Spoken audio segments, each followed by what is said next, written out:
Walton GH11। এখনকার সব স্মার্টফোনগুলোতে আপনার কমন সমস্যা হচ্ছে আপনার অটো রিস্টার্ট প্রবলেম। তো এটাতেও অটো রিস্টার্ট প্রবলেম ছিল। অটো রিস্টার্ট প্রবলেম হয় মূলত দুই কারণে। একটা হলো আপনার ব্যাটারি ফিউজের কারণে, আর একটা হলো আপনার পাওয়ার সুইচের সমস্যা থাকলে কোনো। তবে এগুলো না খুলেই বোঝা যায়, ফোন না খুলেই যে কোনটা সমস্যা। যদি ব্যাটারি ফিউজের সমস্যা হয় তাহলে ফোনটা চার্জে লাগানোর পরে চলে, চার্জ থেকে খোলার পর ফোন বন্ধ হয়ে যায়।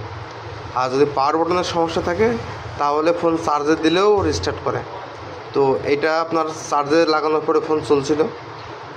এটা হচ্ছে আপনার করার পরে হচ্ছে খোলার পরে ব্যাটারি ফিউজটা চেঞ্জ করে দেওয়ার পরে সমস্যাটা সলভ হয়ে গেছে। তো আপনাদের যাদের ফোন এরকম অটো রিস্টার্ট করে, এই সমস্যাগুলো বেশি হয় আপনার হচ্ছে রিয়েলমি, রেডমি, অপো, ভিভো ফোনগুলোতে। চায়না ফোনে খুব কম হয়। তো এমন সমস্যা হলে টেনশনের কোনো কারণ নেই, চলে আসতে পারেন নাসিম টেলিকম অ্যান্ড মোবাইল সার্ভিসিংয়ে, ডিঙ্গেদহ, মোকামতলা, শঙ্করচন্দ্র, মোকামতলাতে। আসসালামু আলাইকুম।